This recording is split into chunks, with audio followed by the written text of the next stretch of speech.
आओ पंजाब भारत पूरे विश्व की शांति ते खुशहाली लई मिल के इबादत ते प्रार्थना करिए।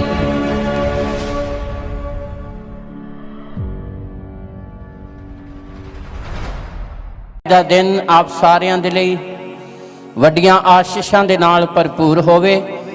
ਜੋ ਸਰਵ ਸ਼ਕਤੀਮਾਨ ਪਰਮੇਸ਼ਰ ਦਾ ਅਸੀਂ ਧੰਨਵਾਦ ਕਰਦੇ ਹਾਂ ਜੋ ਨੇ ਆਪਣੀ ਵੱਡੀ ਕਿਰਪਾ ਨੂੰ ਸਾਡੇ ਸਾਰਿਆਂ ਦੇ ਉੱਤੇ ਬਹਾਲ ਕੀਤਾ, ਸਾਨੂੰ ਜਿਉਂਦੇ ਰੱਖਿਆ ਆ। ਤੇ ਇਹ ਸਾਲ ਜਿਹੜਾ ਪਰਮੇਸ਼ਰ ਨੇ ਸਾਨੂੰ ਦਿੱਤਾ ਆ, ਇਹ ਸਾਰੇ ਦੇ ਲਈ ਅਸੀਂ ਪਰਮੇਸ਼ਰ ਦਾ ਧੰਨਵਾਦ ਕਰਦੇ ਹਾਂ ਜੋ ਨੇ ਆਪਣੀ ਵੱਡੀ ਕਿਰਪਾ ਨੂੰ ਸਾਡੇ ਸਾਰਿਆਂ ਦੇ ਉੱਤੇ ਬਣਾਏ ਰੱਖਿਆ। ਹਰ ਤਰ੍ਹਾਂ ਦੇ ਹਾਲਾਤ ਮੁਸੀਬਤ ਦੇ ਵਿੱਚ ਵੀ ਉਹਨੇ ਸਾਡੀ ਅਗਵਾਈ ਕੀਤੀ ਹੈ। ਸਾਰੇ ਦੇ ਲਈ ਖੁਦਾ ਦਾ ਧੰਨਵਾਦ ਕਰਦੇ ਹਾਂ ਔਰ ਸਾਰੀ ਕਲੀਸਿਆ ਨੂੰ ਜੈਮਸੀ ਦੀ ਪਰਮੇਸ਼ਰ ਦਾ ਧੰਨਵਾਦ ਕਰਦੇ ਜੋ ਨੇ ਆਪਣੀ ਦਇਆ ਸਾਡੇ ਸਾਰਿਆਂ ਦੇ ਉੱਤੇ ਬਣਾਈ ਰੱਖੀ ਹੈ।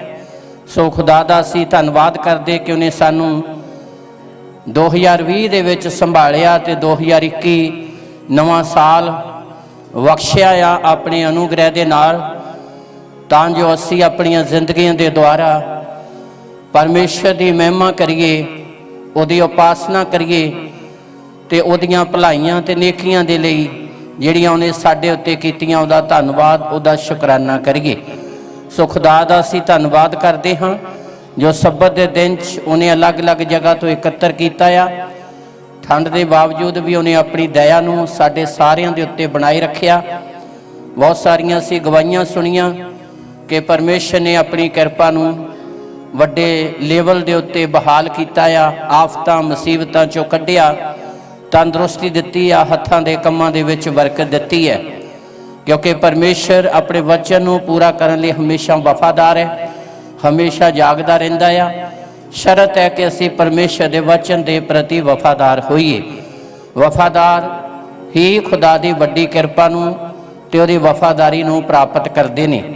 ਪਰਮੇਸ਼ਰ ਦੀਆਂ ਅੱਖਾਂ ਉਹਨਾਂ ਉੱਤੇ ਲੱਗੀਆਂ ਰਹਿੰਦੀਆਂ ਜਿਹੜੇ ਰਾਤ ਦਿਨ ਪਰਮੇਸ਼ਰ ਦੇ ਵਚਨ ਨੂੰ ਪੂਰਾ ਕਰਨ ਲਈ ਤਤਪਰ ਰਹਿੰਦੇ ਨੇ।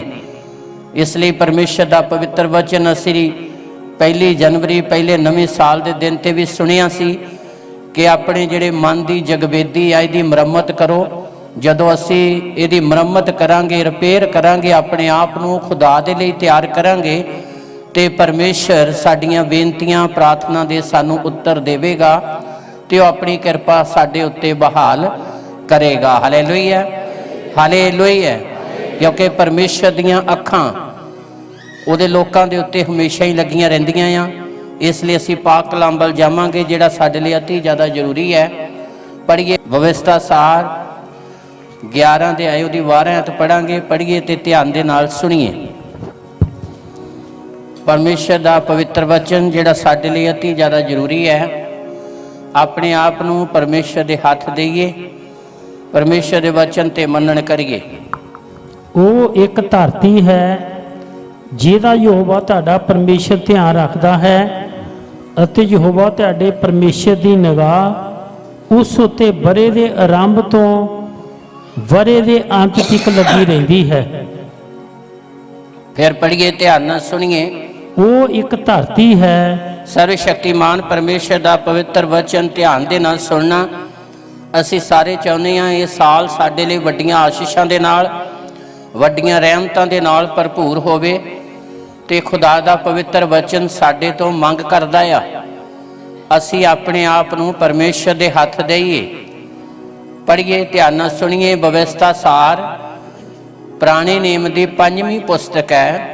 ਵਿਵਸਥਾ ਸਾਰ 11 ਅਧਿਆਏ ਉਹਦੀ 12 ਆਇਤ ਪੜ੍ਹੀਏ ਤੇ ਧਿਆਨ ਦੇ ਨਾਲ ਸੁਣੀਏ। ਹਾਂਜੀ, ਉਹ ਇੱਕ ਧਰਤੀ ਹੈ। ਉਹ ਇੱਕ ਧਰਤੀ ਹੈ ਜਿਹਦਾ ਯਹੋਵਾ ਤੁਹਾਡਾ ਪਰਮੇਸ਼ਰ ਧਿਆਨ ਰੱਖਦਾ ਹੈ, ਜਿਹਦਾ ਯਹੋਵਾ ਤੁਹਾਡਾ ਪਰਮੇਸ਼ਰ ਧਿਆਨ ਰੱਖਦਾ ਹੈ ਅਤੇ ਯਹੋਵਾ ਤੁਹਾਡੇ ਪਰਮੇਸ਼ਰ ਦੀ ਨਿਗਾਹ, ਯਹੋਵਾ ਤੁਹਾਡੇ ਪਰਮੇਸ਼ਰ ਦੀ ਨਿਗਾਹ ਉਸ ਉੱਤੇ ਵਰੇ ਦੇ ਆਰੰਭ ਤੋਂ, ਉਸ ਧਰਤੀ ਦੇ ਉੱਤੇ ਵਰੇ ਦੇ ਆਰੰਭ ਤੋਂ ਜਦੋਂ ਸਾਲ ਸ਼ੁਰੂ ਹੁੰਦਾ ਆ ਵਰੇ ਦੇ ਆਰੰਭ ਤੋਂ ਵਰੇ ਦੇ ਅੰਤ ਤੱਕ ਲੱਗੀ ਰਹਿੰਦੀ ਹੈ। Hallelujah, hallelujah.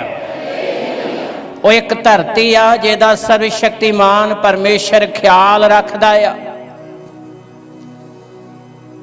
ਬਰੇ ਦੇ ਸਾਲ ਦੇ ਸ਼ੁਰੂ ਤੋਂ, ਜਿੱਦਾਂ ਹੀ ਸਾਲ ਸ਼ੁਰੂ ਹੁੰਦਾ ਵਰਾ ਸ਼ੁਰੂ ਹੁੰਦਾ ਆ, ਵਰੇ ਦੇ ਸ਼ੁਰੂ ਤੋਂ, ਸਾਲ ਦੇ ਸ਼ੁਰੂ ਤੋਂ ਸਾਲ ਦੇ ਆਖਰੀ ਸਮੇਂ ਤੱਕ, ਐਂਡ ਤੱਕ ਉਸ ਧਰਤੀ ਦੇ ਉੱਤੇ ਸਰਵ ਸ਼ਕਤੀਮਾਨ ਪਰਮੇਸ਼ਰ ਦੀ ਨਿਗਾਹ ਲੱਗੀ ਰਹਿੰਦੀ ਹੈ। Hallelujah, hallelujah. ਇੱਕ ਧਰਤੀ ਆ ਜਿਹਦਾ ਪਰਮੇਸ਼ਰ ਖਿਆਲ ਰੱਖਦਾ ਆ। ਉਸ ਧਰਤੀ ਨੂੰ ਪਰਮੇਸ਼ਰ ਨੇ ਆਪਣੀਆਂ ਆਸ਼ੀਸ਼ਾਂ ਦੇ ਨਾਲ ਭਰਿਆ ਆ। ਉਸ ਧਰਤੀ ਦੇ ਵਿੱਚ ਸਾਰੀਆਂ ਹੀ ਬਰਕਤਾਂ ਆ, ਸਾਰੀਆਂ ਹੀ ਆਸ਼ੀਸ਼ਾਂ ਆ। ਜਿਹਦੇ ਤੇ ਪਰਮੇਸ਼ਰ ਦੀ ਨਿਗਾਹ ਲੱਗੀ ਰਹਿੰਦੀ ਹੈ, ਉਹਨੂੰ ਖੁਸ਼ਹਾਲ ਕਰਦਾ ਆ, ਉਹਨੂੰ ਬਰਕਤਾਂ ਦੇ ਨਾਲ ਭਰਦਾ ਆ। ਉਹਦੇ 'ਚ ਸਾਰੀਆਂ ਹੀ ਆਸ਼ੀਸ਼ਾਂ ਆ। ਜਿਸ ਧਰਤੀ ਦੇ ਉੱਤੇ ਖੁਦਾ ਦੀਆਂ ਅੱਖਾਂ ਲੱਗੀਆਂ ਰਹਿੰਦੀਆਂ ਆ। 8 ਅਧਿਆਏ ਉਹਦੀ 7 ਤੋਂ 10 ਐਤ ਤੱਕ ਪੜ੍ਹੀਏ, ਧਿਆਨ ਦੇ ਨਾਲ ਸੁਣੀਏ। ਇਸੇ ਪੁਸਤਕ ਚੋਂ 8 ਅਧਿਆਏ 7 ਤੋਂ ਲੈ ਕੇ 10 ਤੱਕ ਪੜ੍ਹੀਏ, ਧਿਆਨ ਨਾਲ ਸੁਣੀਏ। ਕਿਉਂ ਜੋ ਯਹੋਵਾ ਤੁਹਾਡਾ ਪਰਮੇਸ਼ਰ, ਕਿਉਂ ਜੋ ਯਹੋਵਾ ਤੁਹਾਡਾ ਪਰਮੇਸ਼ਰ ਤੁਹਾਨੂੰ ਇੱਕ ਚੰਗੀ ਧਰਤੀ ਵਿੱਚ ਲਿਆ ਰਿਹਾ ਹੈ। ਕਿਉਂ ਜੋ ਤੁਹਾਨੂੰ ਯਹੋਵਾ ਪਰਮੇਸ਼ਰ ਇੱਕ ਚੰਗੀ ਧਰਤੀ ਵਿੱਚ ਲਿਆ ਰਿਹਾ ਹੈ। ਇੱਕ ਧਰਤੀ ਜਿੱਥੇ ਪਾਣੀ ਦੇ ਨਾਲੇ, ਜੇ ਇੱਕ ਧਰਤੀ ਜਿੱਥੇ ਪਾਣੀ ਦੇ ਨਾਲੇ, ਚਸ਼ਮੇ ਅਤੇ ਡੂੰਘੇ ਸੋਤੇ ਹਨ, ਤੇ ਡੂੰਘੇ ਸੋਤੇ ਹਨ, ਜਿਹੜੇ ਦੂਣਾ ਤੇ ਪਹਾੜਾਂ ਵਿੱਚ ਵਗਦੇ ਹਨ, ਜੇ ਦੂਣਾ ਤੇ ਪਹਾੜਾਂ ਵਿੱਚ ਵਸਦੇ ਹਨ। ਇੱਕ ਧਰਤੀ ਜਿੱਥੇ ਕਣਕ, ਹਾਂਜੀ, ਜੌਂ, ਅੰਗੂਰ, ਹਜੀਰ ਅਤੇ ਅਨਾਰ ਹੁੰਦੇ ਹਨ। ਅੱਗੇ ਇੱਕ ਧਰਤੀ ਜਿੱਥੇ ਜੈਤੂਨ ਦਾ ਤੇਲ ਅਤੇ ਸ਼ਹਿਦ ਹੁੰਦਾ ਹੈ। ਅੱਗੇ ਇੱਕ ਧਰਤੀ ਜਿਹਦੇ ਵਿੱਚ ਤੁਸੀਂ ਤੰਗੀ ਦੀ ਰੋਟੀ ਨਾ ਖਾਓਗੇ। ਅੱਗੇ ਉਥੇ ਤੁਹਾਨੂੰ ਕਿਸੇ ਚੀਜ਼ ਦੀ ਥੋੜੋ ਨਾ ਹੋਵੇਗੀ। ਅੱਗੇ ਇੱਕ ਧਰਤੀ ਜਿਹਦੇ ਪੱਥਰ ਲੋਹੇ ਦੇ ਹਨ, ਹਾਂ, ਅਤੇ ਜਿਹਦੀਆਂ ਪਹਾੜੀਆਂ ਨੂੰ ਪੁੱਟ ਕੇ ਤੁਸੀਂ ਤਾਂਬਾ ਕੱਢੋਗੇ। ਅੱਗੇ ਤੁਸੀਂ ਰੱਜ ਕੇ ਖਾਓਗੇ, ਹਾਂ, ਅਤੇ ਯਹੋਵਾ ਆਪਣੇ ਪਰਮੇਸ਼ਰ ਨੂੰ ਉਸ ਚੰਗੀ ਧਰਤੀ ਦੇ ਕਾਰਨ ਜਿਹੜੀ ਤੁਹਾਨੂੰ ਦਿੱਤੀ ਮੁਬਾਰਕ ਆਖੋਗੇ। ਹਾਲੇਲੂਇਆ। ਇੱਕ ਧਰਤੀ ਜਿਹਦਾ ਯਹੋਵਾ ਪਰਮੇਸ਼ਰ ਖਿਆਲ ਰੱਖਦਾ ਆ, ਜਿਹਦੇ ਵਿੱਚ ਸਾਰੀਆਂ ਆਸ਼ੀਸ਼ਾਂ ਨੇ, ਸਾਰੀਆਂ ਹੀ ਬਰਕਤਾਂ ਨੇ। ਸਾਲ ਦੇ ਸ਼ੁਰੂ ਤੋਂ ਸਾਲ ਦੇ ਐਂਡ ਤੱਕ ਪਰਮੇਸ਼ਰ ਆਪਣੀ ਨਿਗਾਹ ਨੂੰ, ਆਪਣੀ ਕਿਰਪਾ ਨੂੰ ਉਸ ਧਰਤੀ ਦੇ ਉੱਤੇ ਬਣਾਈ ਰੱਖਦਾ ਆ। ਕਨਾਨ ਦੀ ਧਰਤੀ, ਵਾਅਦੇ ਵਾਲੀ ਧਰਤੀ, ਜਿਹਦੇ ਲਈ ਪਰਮੇਸ਼ਰ ਨੇ ਇਜ਼ਰਾਈਲੀ ਲੋਕਾਂ ਨੂੰ ਆਖਿਆ ਕਿ ਮੈਂ ਤੁਹਾਨੂੰ ਉੱਥੇ ਲੈ ਕੇ ਜਾਵਾਂਗਾ ਜਿੱਥੇ ਦੁੱਧ ਤੇ ਸ਼ਹਿਦ ਦੀਆਂ ਨਦੀਆਂ ਵਗਦੀਆਂ ਆ। ਪ੍ਰੇਮੀਓ, ਸਰਵ ਸ਼ਕਤੀਮਾਨ ਪਰਮੇਸ਼ਰ ਦਾ ਪਵਿੱਤਰ ਵਚਨ ਸਿਖਾਉਂਦਾ ਆ। ਉਹ ਖਾਸ ਧਰਤੀ ਨੂੰ ਸਰਵ ਸ਼ਕਤੀਮਾਨ ਪਰਮੇਸ਼ਰ ਨੇ ਆਸ਼ੀਸ਼ ਦਿੱਤੀ ਹੈ। ਨਵੇਂ ਨੇਮ ਦੇ ਮੁਤਾਬਕ ਉਹ ਧਰਤੀ ਤੁਹਾਡੀਆਂ ਜ਼ਿੰਦਗੀਆਂ ਆ, ਤੁਹਾਡਾ ਜੀਵਨ ਹੈ। ਪਰਮੇਸ਼ਰ ਦੀ ਚੁਣੀ ਹੋਈ ਪ੍ਰਜਾ, ਪਰਮੇਸ਼ਰ ਦੇ ਚੁਣੇ ਹੋਏ ਲੋਕ ਹੈ, ਜਿਹਨੂੰ ਖੁਦਾ ਨੇ ਸੰਸਾਰ ਤੋਂ ਵੱਖਰੇ ਕਰ ਲਿਆ ਆ, ਤਾਂ ਕਿ ਪਰਮੇਸ਼ਰ ਉਹਨਾਂ ਜ਼ਿੰਦਗੀਆਂ ਤੇ ਉਹਨਾਂ ਲੋਕਾਂ ਦੇ ਉੱਤੇ ਆਪਣੀ ਸਵੱਲੀ ਨਿਗਾਹ ਨੂੰ ਸਦਾ ਹੀ ਬਣਾਈ ਰੱਖੇ। ਉਸੇ ਤਰ੍ਹਾਂ ਜਿਸ ਤਰ੍ਹਾਂ ਪਰਮੇਸ਼ਰ ਨੇ ਉਸ ਧਰਤੀ ਨੂੰ ਚੁਣਿਆ ਕਿ ਸਾਰੇ ਸੰਸਾਰ ਦੇ ਲਈ ਬਰਕਤ ਦਾ ਕਾਰਨ ਬਣਾਵੇ, ਇਸ ਲਈ ਪੁਰਾਣੇ ਨੇਮ ਦੇ ਮੁਤਾਬਕ ਉਹ ਇੱਕ ਜ਼ਮੀਨ ਵੱਲ ਇਸ਼ਾਰਾ ਆ, ਪਰ ਨਵੇਂ ਨੇਮ ਦੇ ਮੁਤਾਬਕ ਉਸ ਧਰਤੀ ਦਾ ਇਸ਼ਾਰਾ ਸਾਡੀਆਂ ਜ਼ਿੰਦਗੀਆਂ ਦੇ ਵੱਲ ਹੈ ਕਿ ਪਰਮੇਸ਼ਰ ਸਾਡੀਆਂ ਜ਼ਿੰਦਗੀਆਂ ਨੂੰ ਵੀ ਇਦਾਂ ਹੀ ਆਪਣੀਆਂ ਆਸ਼ੀਸ਼ਾਂ ਦੇ ਨਾਲ ਭਰਨਾ ਚਾਹੁੰਦਾ ਹੈ। ਜਿੱਦਾਂ ਇੱਕ ਧਰਤੀ ਦੇ ਵਿੱਚ ਸਾਰੀਆਂ ਕੁਆਲਿਟੀਆਂ ਨੇ, ਸਾਰੀਆਂ ਆਸ਼ੀਸ਼ਾਂ ਨੇ, ਸਾਰੀਆਂ ਬਰਕਤਾਂ ਨੇ, ਇਸੇ ਤਰ੍ਹਾਂ ਸਰਵ ਸ਼ਕਤੀਮਾਨ ਪਰਮੇਸ਼ਰ ਸਾਡੀਆਂ ਜ਼ਿੰਦਗੀਆਂ ਨੂੰ ਵੀ ਆਪਣੀਆਂ ਆਸ਼ੀਸ਼ਾਂ ਦੇ ਨਾਲ, ਰੂਹਾਨੀ ਔਰ ਜਿਸਮਾਨੀ ਬਰਕਤਾਂ ਦੇ ਨਾਲ ਭਰਨਾ ਚਾਹੁੰਦਾ ਹੈ। ਇੱਕ ਇੱਕ ਜ਼ਿੰਦਗੀ ਨੂੰ ਖੁਦਾ ਆਪਣੇ ਅਨੁਗ੍ਰਹਿ ਦੇ ਨਾਲ ਭਰਨਾ ਚਾਹੁੰਦਾ ਹੈ। ਇਸ ਲਈ ਜਿਸ ਤਰ੍ਹਾਂ ਜ਼ਮੀਨ ਨੂੰ ਵਾਹਿਆ ਜਾਂਦਾ ਨਰਮ ਤੇ ਉਪਜਾਊ ਕੀਤਾ ਜਾਂਦਾ ਰਹੇ, ਉਹ ਫਲਦਾਇਕ ਹੁੰਦੀ ਹੈ। ਇਸੇ ਤਰ੍ਹਾਂ ਪਰਮੇਸ਼ਰ ਨੇ ਹੋਸ਼ਿਆ ਨਬੀ ਦੇ ਉੱਤੇ ਇਸ ਗੱਲ ਨੂੰ ਪ੍ਰਗਟ ਕੀਤਾ, ਜੋ ਅਸੀਂ ਪਾਕ ਕਲਾਮ ਦੇ ਵਿੱਚ ਪੜ੍ਹਦੇ ਹਾਂ। ਖੁਦਾ ਦਾ ਪਵਿੱਤਰ ਵਚਨ ਪੜ੍ਹੀਏ ਔਰ ਧਿਆਨ ਨਾਲ ਸੁਣੀਏ। ਹੋਸ਼ਿਆ ਨਬੀ ਦੀ ਪੁਸਤਕ 10 ਅਧਿਆਏ ਉਹਦੀ 12 ਪੜ੍ਹੀਏ, ਧਿਆਨ ਨਾਲ ਸੁਣੀਏ। ਹੋਸ਼ਿਆ ਨਬੀ ਦੀ ਪੁਸਤਕ 10 ਅਧਿਆਏ ਉਹਦੀ 12। ਆਪਣੇ ਲਈ ਧਰਮ ਬੀਜੋ। ਹਾਂ, ਆਪਣੇ ਲਈ ਧਰਮ ਬੀਜੋ। ਚੰਗੀ ਜ਼ਮੀਨ ਦੇ ਵਿੱਚ ਜਿਹਨੂੰ ਖੁਦਾ ਨੇ ਸੰਸਾਰ ਤੋਂ ਵੱਖਰੇ ਕੀਤਾ ਆ, ਆਪਣੀਆਂ ਜ਼ਿੰਦਗੀਆਂ ਵੱਲ ਇਸ਼ਾਰਾ ਹੈ। ਪਰਮੇਸ਼ਰ ਦਾ ਵਚਨ ਸਿਖਾਉਂਦਾ ਆ, ਜਿਸ ਤਰ੍ਹਾਂ ਉਸ ਧਰਤੀ ਤੇ ਖੁਦਾ ਦੀ ਵਰੇ ਦੇ ਸ਼ੁਰੂ ਤੋਂ ਵਰੇ ਦੇ ਅੰਤ ਤੱਕ ਨਿਗਾਹ ਲੱਗੀ ਰਹਿੰਦੀ ਆ, ਇਸੇ ਤਰ੍ਹਾਂ ਪਰਮੇਸ਼ਰ ਉਹਨਾਂ ਜ਼ਿੰਦਗੀਆਂ ਨੂੰ ਪੂਰਾ ਸਾਲ ਆਪਣੀਆਂ ਆਸ਼ੀਸ਼ਾਂ ਨਾਲ ਭਰਦਾ ਆ, ਜਿਹੜੀਆਂ ਜ਼ਿੰਦਗੀਆਂ ਪਰਮੇਸ਼ਰ ਦੇ ਵਚਨ ਦੇ ਪ੍ਰਤੀ ਵਫਾਦਾਰ ਨੇ। ਜਿਸ ਤਰ੍ਹਾਂ ਕਿਸਾਨ ਜ਼ਮੀਨ ਦੇ ਵਿੱਚ ਚੰਗਾ ਬੀਜ ਬੀਜਦਾ ਹੈ ਤੇ ਉਹਦਾ ਫਲ ਪ੍ਰਾਪਤ ਕਰਦਾ ਹੈ, ਪਰਮੇਸ਼ਰ ਨੇ ਉਸੇ ਗੱਲ ਨੂੰ ਹੋਸ਼ਿਆ ਨਬੀ ਦੇ ਦੁਆਰਾ ਪ੍ਰਗਟ ਕੀਤਾ।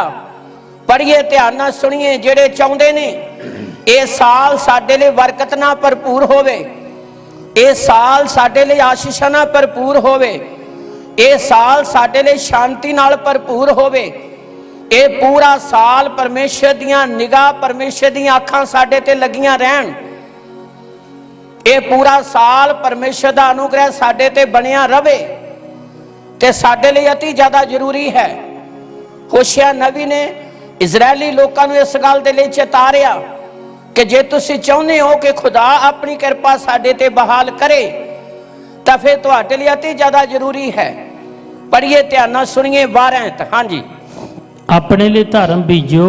ਆਪਣੇ ਲਈ ਧਰਮ ਬੀਜੋ, ਦਇਆ ਅਨੁਸਾਰ ਫਸਲ ਵੱਢੋ। ਹਾਂ, ਦਇਆ ਦੇ ਅਨੁਸਾਰ ਕੀ ਕਰੋ? ਫਸਲ। ਇਸੇ ਉਸੇ ਤਰ੍ਹਾਂ ਹੀ ਹੈ, ਜੋ ਅਸੀਂ ਬੀਜਣਾ ਆ ਉਹੀ ਵੱਢਣਾ ਆ। ਇਸ ਲਈ ਖੁਦਾ ਨੇ ਸਾਨੂੰ ਸਾਲ ਦਿੱਤਾ ਆ, ਜੇ ਅਸੀਂ ਇਹ ਪੂਰਾ ਸਾਲ ਚਾਹੁੰਦੇ ਖੁਦਾ ਦੀ ਦਇਆ ਸਾਡੇ ਤੇ ਹੋਵੇ, ਤੇ ਪਰਮੇਸ਼ਰ ਵੀ ਸਾਡੇ ਤੋਂ ਮੰਗ ਕਰਦਾ ਆ ਕਿ ਅਸੀਂ ਇਹ ਸਾਲ ਪਰਮੇਸ਼ਰ ਦੇ ਅਨੁਗ੍ਰਹਿ ਦੇ ਨਾਲ ਦਇਆ, ਪ੍ਰੇਮ, ਸ਼ਾਂਤੀ ਦਾ ਬੀਜ ਬੀਜਦੇ ਬਤੀਤ ਕਰੀਏ, ਸ਼ਮਾ ਦਾ, ਮਾਫੀ ਦਾ ਬੀਜ ਬੀਜਦੇ ਇਹ ਸਾਲ ਬਤੀਤ ਕਰੀਏ। ਇਹ ਸਾਲ ਅਸੀਂ ਨਫ਼ਰਤ ਤੋਂ ਦੂਰ ਰਹਿ ਕੇ ਪ੍ਰੇਮ ਦੀ ਜ਼ਿੰਦਗੀ ਬਤੀਤ ਕਰਦੇ ਅਸੀਂ ਆਸ਼ੀਸ਼ਾਂ ਨੂੰ ਪ੍ਰਾਪਤ ਕਰ ਸਕਦੇ ਹਾਂ। ਇਸ ਲਈ ਪਰਮੇਸ਼ਰ ਦਾ ਨਬੀ ਇਸ ਗੱਲ ਨੂੰ ਬਿਆਨ ਕਰਦਾ ਇਸਰਾਇਲੀ ਲੋਕਾਂ ਦੇ ਲਈ, ਜਿਹੜੇ ਚਾਹੁੰਦੇ ਨੇ ਕਿ ਸਾਲ ਸਾਡੇ ਲਈ ਆਸ਼ੀਸ਼ਾਂ ਵਾਲਾ ਹੋਵੇ। ਉਹਨਾਂ ਲਈ ਅਤੀ ਜ਼ਿਆਦਾ ਜ਼ਰੂਰੀ ਆ ਕਿ ਆਪਣੇ ਲਈ ਧਰਮ ਬੀਜਣ, ਪ੍ਰੇਮ, ਦਇਆ, ਸ਼ਾਂਤੀ, ਦੂਜੇ ਨੂੰ ਮਾਫੀ ਦੇਣ ਵਾਲਾ ਸਲੀਕਾ ਬਣਾਉਣ, ਨਫ਼ਰਤ ਨੂੰ, ਕਠੋਰਤਾਈ ਨੂੰ ਤਿਆਗਣ। ਪੜ੍ਹੀਏ, ਧਿਆਨ ਨਾਲ ਸੁਣੀਏ। ਹਾਂਜੀ, ਆਪਣੇ ਲਈ ਧਰਮ ਬੀਜੋ। ਆਪਣੇ ਲਈ ਧਰਮ ਬੀਜੋ, ਦਇਆ ਅਨੁਸਾਰ ਫਸਲ ਵੱਢੋ। ਹਾਂ, ਦਇਆ ਅਨੁਸਾਰ ਫਸਲ ਵੱਢੋ। ਆਪਣੀ ਪਈ ਹੋਈ ਜ਼ਮੀਨ ਵਿੱਚ ਹਲ ਚਲਾਓ। ਬਸ, ਹਾਲੇਲੂਇਆ। ਮਨ ਰੂਪੀ ਜ਼ਮੀਨ। ਹੁਣ ਬਾਹਰਲੀ ਗੱਲ ਨਹੀਂ, ਗੱਲ ਸਾਡੇ ਮਨ ਦੀ ਹੈ, ਮਨ ਰੂਪੀ ਖੇਤ ਦੀ ਹੈ, ਮਨ ਰੂਪੀ ਜ਼ਮੀਨ ਦੀ ਹੈ। ਪ੍ਰਭੂ ਯਿਸੂ ਮਸੀਹ ਨੇ ਵੀ, ਸਾਡੇ ਗੁਰੂ ਨੇ ਵੀ ਆਖਿਆ, ਕੋਈ ਹਲ ਦੀ ਕੀਲੀ ਤੇ ਹੱਥ ਰੱਖ ਕੇ ਜੇ ਪਿੱਛੇ ਨੂੰ ਕੋਈ ਵੇਖਦਾ ਤਾਂ ਮੇਰੇ ਯੋਗ। ਗੱਲ ਉਹ ਹਲ ਦੀ ਨਹੀਂ, ਗੱਲ ਉਹ ਕਣਕ ਦੇ ਜਾਂ ਮੱਕੀ ਦੇ ਜਾਂ ਝੋਨੇ ਦੇ ਬੀਜ ਦੀ ਨਹੀਂ, ਗੱਲ ਉਹ ਸਾਡੀਆਂ ਰੂਹਾਨੀਆਂ ਜ਼ਿੰਦਗੀਆਂ ਦੀ ਹੈ, ਗੱਲ ਸਾਡੇ ਜੀਵਨ ਦੀ ਹੈ, ਗੱਲ ਖੁਸ਼ਖਬਰੀ ਦੇ ਪੈਗਾਮ ਦੀ ਹੈ, ਗੱਲ ਧਾਰਮਿਕਤਾ ਦਾ ਜੀਵਨ ਬਣਾਉਣ ਦੀ ਹੈ, ਚੰਗਾ ਸੁਭਾਅ ਬਣਾਉਣ ਦੀ ਹੈ, ਧਰਮ ਦੇ ਬੀਜ ਬੀਜਣ ਦੀ ਹੈ। ਇਸ ਲਈ ਹੋਸ਼ਿਆ ਨਬੀ ਨੇ ਵੀ ਇਸੇ ਗੱਲ ਨੂੰ ਪ੍ਰਗਟ ਕੀਤਾ। ਉਹ ਇੱਕ ਚੰਗੀ ਜ਼ਮੀਨ ਸਾਡੀਆਂ ਜ਼ਿੰਦਗੀਆਂ ਨੇ, ਸਾਡਾ ਜੀਵਨ ਹੈ, ਮਨ ਰੂਪੀ ਖੇਤ ਹੈ, ਜਿਹਦੇ ਵਿੱਚ ਅਸੀਂ ਧਾਰਮਿਕਤਾ ਦਾ, ਦਇਆ ਦਾ, ਮਾਫੀ ਦਾ, ਸ਼ਮਾ ਦਾ, ਪ੍ਰੇਮ ਦਾ ਬੀਜ ਬੀਜਣਾ ਹੈ। ਜਿਸ ਤਰ੍ਹਾਂ ਸਾਡੇ ਗੁਰੂ ਨੇ ਇਹ ਗੱਲ ਸਾਨੂੰ ਸਿਖਾਈ ਹੈ ਕਿ ਤੁਹਾਡਾ ਉਹੀ ਸੁਭਾਅ ਹੋਵੇ ਜੋ ਪ੍ਰਭੂ ਯਿਸੂ ਮਸੀਹ ਦਾ ਵੀ ਸੀ। ਫਿਰ ਇਹ ਸਾਲ ਸਾਡੇ ਲਈ ਵੱਡੀਆਂ ਆਸ਼ੀਸ਼ਾਂ ਵਾਲਾ ਹੋਵੇਗਾ।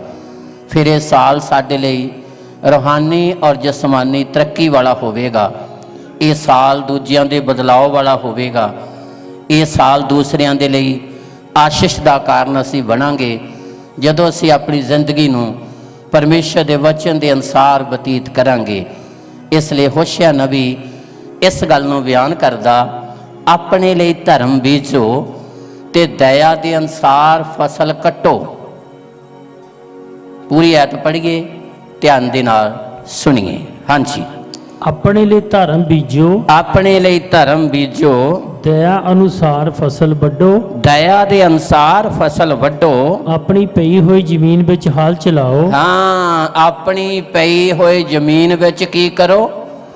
ਹਲ ਚਲਾਓ, ਛਾਣਬੀਣ ਕਰੋ, ਬੰਜਰ ਜ਼ਮੀਨ ਨੂੰ ਵਾਹੋ ਤਾਂ ਕਿ ਉਹ ਬੰਜਰ ਜ਼ਮੀਨ ਉਪਜਾਊ ਬਣ ਜਾਵੇ।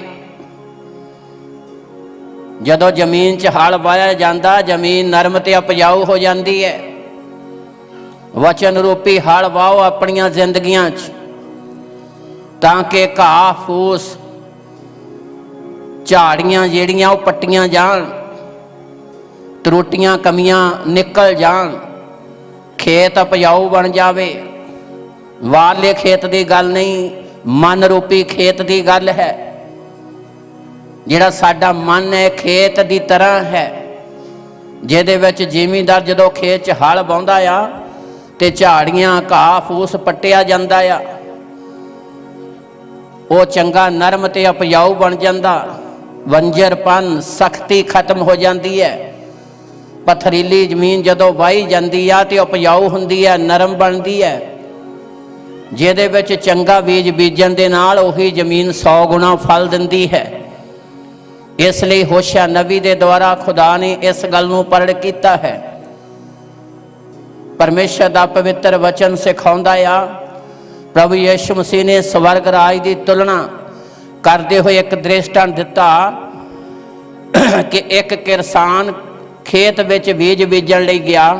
ਬੀਜਦੇ ਕੁਛ ਰਸਤੇ 'ਚ ਗਿਰ ਗਿਆ, ਕੁਛ ਕੰਡਿਆਲੀਆਂ ਦੇ ਵਿੱਚ ਗਿਰਿਆ, ਕੁਛ ਪਥਰੀਲੀ ਜ਼ਮੀਨ ਦੇ ਵਿੱਚ ਗਿਰਿਆ ਤੇ ਚੌਥਾ ਉਹ ਬੀਜ ਸੀ ਜਿਹੜਾ ਨਰਮ ਤੇ ਉਪਜਾਊ ਜ਼ਮੀਨ ਦੇ ਵਿੱਚ ਗਿਰਿਆ। ਜਿਹੜਾ ਰਸਤੇ ਤੇ ਗਿਰਿਆ ਜਾਨਵਰ ਉਠਾ ਕੇ ਲੈ ਗਏ, ਜਿਹੜਾ ਕੰਡਿਆਲੀਆਂ 'ਚ ਕੰਡਿਆਲੀਆਂ ਨੇ ਦਬਾ ਲਿਆ, ਜਿਹੜਾ ਪਥਰੀਲੀ ਜ਼ਮੀਨ 'ਚ ਗਿਰਿਆ ਸੂਰਜ ਦੀ ਤੇਜ਼ ਰੋਸ਼ਨੀ ਦੇ ਕਾਰਨ ਜੜ ਮਜ਼ਬੂਤ ਨਹੀਂ ਸੀ, ਉਹ ਵੀ ਸੁੱਕ ਗਿਆ। ਪਰ ਜਿਹੜਾ ਨਰਮ ਤੇ ਉਪਜਾਊ ਜ਼ਮੀਨ ਦੇ ਵਿੱਚ ਡਿੱਗਿਆ, ਕੋਈ 100 ਗੁਣਾ, ਕੋਈ 60 ਗੁਣਾ ਤੇ ਕੋਈ 2 ਗੁਣਾ ਫਲ ਦਿੱਤਾ। ਜਦੋਂ ਪ੍ਰਭੂ ਨੇ ਸਵਰਗ ਰਾਜ ਦਾ ਦ੍ਰਿਸ਼ਟਾਂਤ ਦਿੱਤਾ ਤੇ ਚੇਲਿਆਂ ਨੇ ਸਮਝਿਆ ਨਹੀਂ। ਇਕਾਂਤ ਵਿੱਚ ਚੇਲਿਆਂ ਨੇ ਕੁਐਸਚਨ ਕੀਤਾ, ਸਵਾਲ ਕੀਤਾ, ਪ੍ਰਭੂ ਜੀ ਇਹ ਕੀ ਮਤਲਬ ਹੈ? ਫਿਰ ਇੱਕ ਹੋਰ ਦ੍ਰਿਸ਼ਟਾਂਤ ਦਿੱਤਾ ਕਿ ਇੱਕ ਮਾਲਕ ਨੇ ਨੌਕਰਾਂ ਨੂੰ ਹੁਕਮ ਦਿੱਤਾ ਚੰਗਾ ਬੀਜ ਬੀਜਣ ਦੇ ਲਈ। ਦੁਸ਼ਮਣ ਰਾਤ ਦੇ ਸਮੇਂ ਉਹਦੇ ਵਿੱਚ ਜੰਗਲੀ ਬੂਟੀ ਬੀਜ ਗਿਆ। ਜਦੋਂ ਵਾਧਾ ਹੋਇਆ ਤੇ ਨੌਕਰਾਂ ਨੇ ਦੇਖਿਆ, ਕਹਿੰਦੇ ਮਾਲਕ ਜੀ ਅਸੀਂ ਚੰਗਾ ਬੀਜ ਬੀਜਿਆ ਸੀ ਪਰ ਇਹ ਜੰਗਲੀ ਬੂਟੀ ਕਿੱਥੋਂ ਆ ਗਈ? ਮਾਲਕ ਨੇ ਕਿਹਾ ਕਿ ਇਹ ਦੁਸ਼ਮਣ ਦਾ ਕੰਮ ਹੈ। Hallelujah, hallelujah. ਸੋ ਪ੍ਰੇਮੀਓ, ਉੱਥੇ ਖੁਦਾ ਦਾ ਵਚਨ ਜਦੋਂ ਚੇਲਿਆਂ ਨੂੰ ਪ੍ਰਭੂ ਨੇ ਦ੍ਰਿਸ਼ਟਾਂਤ ਦਾ ਅਰਥ ਦੱਸਣਾ ਸ਼ੁਰੂ ਕੀਤਾ ਤੇ ਉੱਥੇ ਉਸ ਗੱਲ ਨੂੰ ਪੇਸ਼ ਕੀਤਾ। ਮੱਤੀ ਦੀ ਅੰਜੀਲ 13 ਅਧਿਆਇ ਦੀ 37 ਤੇ 38 ਆਇਤ ਪੜ੍ਹੀਏ, ਫਿਰ ਅਸੀਂ ਇਸੇ ਵਚਨ ਦੇ ਉੱਤੇ ਆਵਾਂਗੇ। ਪੜ੍ਹੀਏ, ਧਿਆਨ ਦੇ ਨਾਲ ਸੁਣੀਏ। ਹਾਂਜੀ, ਮੱਤੀ ਦੀ ਅੰਜੀਲ 13 ਅਧਿਆਇ ਦੀ 37 ਤੇ 38 ਆਇਤ। ਤਾਂ ਉਸਨੇ ਉੱਤਰ ਦਿੱਤਾ ਕਿ ਜਿਹੜਾ ਚੰਗਾ ਬੀਜ ਬੀਜਦਾ ਉਹ ਮਨੁੱਖ ਦਾ ਪੁੱਤਰ ਹੈ। ਹਾਂ, ਜਿਹੜਾ ਚੰਗਾ ਬੀਜ ਬੀਜਦਾ ਉਹ ਮਨੁੱਖ ਦਾ ਪੁੱਤਰ ਹੈ। ਖੇਤ ਜਗਤ ਹੈ। ਖੇਤ ਕੀ ਆ? ਜਗਤ ਹੈ। Hallelujah, hallelujah. ਇਹ ਸਾਰਾ ਦ੍ਰਿਸ਼ਟਾਂਤ ਤੁਸੀਂ ਫ੍ਰੀ ਟਾਈਮ 'ਚ ਪੜ੍ਹ ਸਕਦੇ ਹੋ। ਪ੍ਰਭੂ ਯਿਸੂ ਮਸੀਹ ਨੇ ਉੱਥੇ ਇਸ ਗੱਲ ਨੂੰ ਕਲੀਅਰ ਕਰ ਦਿੱਤਾ ਕਿ ਜਿਹੜਾ ਸਾਰਾ ਸੰਸਾਰ ਇਹ ਖੇਤ ਦੇ ਸਮਾਨ ਹੈ। ਚੰਗਾ ਬੀਜ ਪਰਮੇਸ਼ਰ ਦਾ ਪਾਕ ਕਲਾਮ ਹੈ, ਜੰਗਲੀ ਬੂਟੀ ਸ਼ੈਤਾਨ ਦੇ ਪੁੱਤਰ ਨੇ। ਇਸ ਲਈ ਪਰਮੇਸ਼ਰ ਦਾ ਪਵਿੱਤਰ ਵਚਨ ਸਿਖਾਉਂਦਾ ਸਾਰਾ ਸੰਸਾਰ ਖੇਤ ਦੇ ਸਮਾਨ, ਜ਼ਮੀਨ ਦੇ ਸਮਾਨ ਹੈ। ਚੰਗਾ ਬੀਜ ਖੁਦਾ ਦਾ ਕਲਾਮ ਹੈ ਜਿਹੜਾ ਬੀਜਿਆ ਜਾਂਦਾ ਆ। ਇਸ ਲਈ ਪਰਮੇਸ਼ਰ ਦਾ ਪਵਿੱਤਰ ਵਚਨ ਸਿਖਾਉਂਦਾ ਆ ਕਿ ਅਸੀਂ ਆਪਣੀਆਂ ਜ਼ਿੰਦਗੀਆਂ ਨੂੰ ਸਰਵ ਸ਼ਕਤੀਮਾਨ ਪਰਮੇਸ਼ਰ ਦੇ ਲਈ ਤਿਆਰ ਕਰੀਏ। ਜਦੋਂ ਆਪਣੀਆਂ ਜ਼ਿੰਦਗੀਆਂ ਨੂੰ ਖੁਦਾ ਦੇ ਵਚਨ ਦੇ ਲਈ ਤਿਆਰ ਕਰਾਂਗੇ ਤੇ ਪਰਮੇਸ਼ਰ ਸਾਨੂੰ ਆਪਣੀਆਂ ਆਸ਼ੀਸ਼ਾਂ ਨਾਲ ਭਰੇਗਾ, ਪਰਮੇਸ਼ਰ ਆਪਣੀ ਕਿਰਪਾ ਨਾਲ ਭਰੇਗਾ, ਪਰਮੇਸ਼ਰ ਆਪਣੀ ਰਹਿਮਤ ਨਾਲ ਭਰੇਗਾ। ਇਸ ਲਈ ਖੁਦਾ ਦਾ ਪਵਿੱਤਰ ਵਚਨ ਸਿਖਾਉਂਦਾ ਆ ਕਿ ਅਸੀਂ ਆਪਣੇ ਆਪ ਨੂੰ ਪੂਰਨਤਾਈ ਨਾਲ ਪਰਮੇਸ਼ਰ ਦੇ ਹੱਥ ਦੇਈਏ। ਜੇ ਅਸੀਂ ਚਾਹੁੰਦੇ ਹਾਂ ਇਹ ਸਾਲ ਸਾਡੇ ਲਈ ਆਸ਼ੀਸ਼ ਵਾਲਾ ਹੋਵੇ, ਇਹ ਸਾਲ ਸਾਡੇ ਲਈ ਦੂਜਿਆਂ ਲਈ ਬਰਕਤ ਦਾ ਕਾਰਨ ਬਣੇ, ਤੇ ਅਤੀ ਜ਼ਿਆਦਾ ਜ਼ਰੂਰੀ ਹੈ ਮਨ ਰੂਪੀ ਜ਼ਮੀਨ ਨੂੰ ਅਸੀਂ ਵੱਧ ਤੋਂ ਵੱਧ ਵਾਹੀਏ। ਮਨ ਰੂਪੀ ਜ਼ਮੀਨ 'ਚ ਅਸੀਂ ਵੱਧ ਤੋਂ ਵੱਧ ਪਰਮੇਸ਼ਰ ਦੇ ਵਚਨ ਨੂੰ ਰੱਖੀਏ ਤਾਂ ਕਿ ਖੁਦਾ ਆਪਣੀਆਂ ਰਹਿਮਤਾਂ ਸਾਡੇ ਉੱਤੇ ਬਹਾਲ ਕਰੇ ਔਰ ਸਾਨੂੰ ਸੰਸਾਰ ਦੇ ਲਈ ਬਰਕਤ ਦਾ ਕਾਰਨ ਬਣਾਵੇ। ਇਸ ਲਈ ਹੋਸ਼ਿਆ ਨਬੀ ਇਸੇ ਗੱਲ ਨੂੰ ਪ੍ਰਗਟ ਕਰਦਾ ਹੈ। ਫਿਰ ਅਸੀਂ ਉਸੇ ਵਚਨ ਤੇ ਆਵਾਂਗੇ, ਪੜ੍ਹੀਏ ਔਰ ਧਿਆਨ ਨਾਲ ਸੁਣੀਏ। ਹੋਸ਼ਿਆ ਨਬੀ ਦੀ ਪੁਸਤਕ 10 ਅਧਿਆਇ ਦੀ 12 ਆਇਤ। ਹਾਂਜੀ।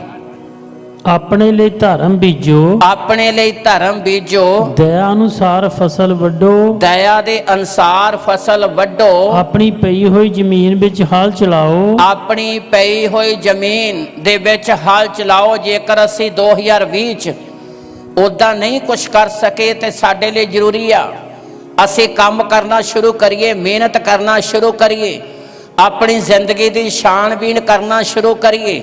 ਵਚਨ ਰੂਪੀ ਹਾਲ ਦੇ ਨਾਲ ਆਪਣੀ ਜ਼ਿੰਦਗੀ 'ਚੋਂ ਤਰੁੱਟੀਆਂ ਕਮੀਆਂ ਨੂੰ ਦੂਰ ਕਰੀਏ, ਆਪਣੇ ਮਨ ਨੂੰ ਨਰਮ ਤੇ ਉਪਜਾਊ ਬਣਾਈਏ। ਸੇਮ ਉਸੇ ਤਰ੍ਹਾਂ ਜਿਸ ਤਰ੍ਹਾਂ ਦਾਊਦ ਇਹ ਗੱਲ ਕਹਿੰਦਾ ਆ, ਜਿਸ ਨੂੰ ਪਰਮੇਸ਼ਰ ਨੇ ਵਰਲਡ ਲਈ ਬਰਕਤ ਦਾ ਕਾਰਨ ਬਣਾਇਆ, ਕਹਿੰਦਾ ਹੇ ਪਰਮੇਸ਼ਰ, ਮੈਂ ਤੇਰੇ ਵਚਨ ਨੂੰ ਆਪਣੇ ਮਨ 'ਚ, ਆਪਣੇ ਹਿਰਦੇ 'ਚ ਜਮ੍ਹਾਂ ਕਰ ਲਿਆ ਹੈ। Hallelujah, hallelujah. ਮਨ ਰੂਪੀ ਹਿਰਦੇ ਦੇ ਵਿੱਚ ਦਾਊਦ ਕਹਿੰਦਾ, ਖੁਦਾ ਮੈਂ ਤੇਰੇ ਵਚਨ ਨੂੰ ਜਮ੍ਹਾਂ ਕਰ ਲਿਆ ਹੈ।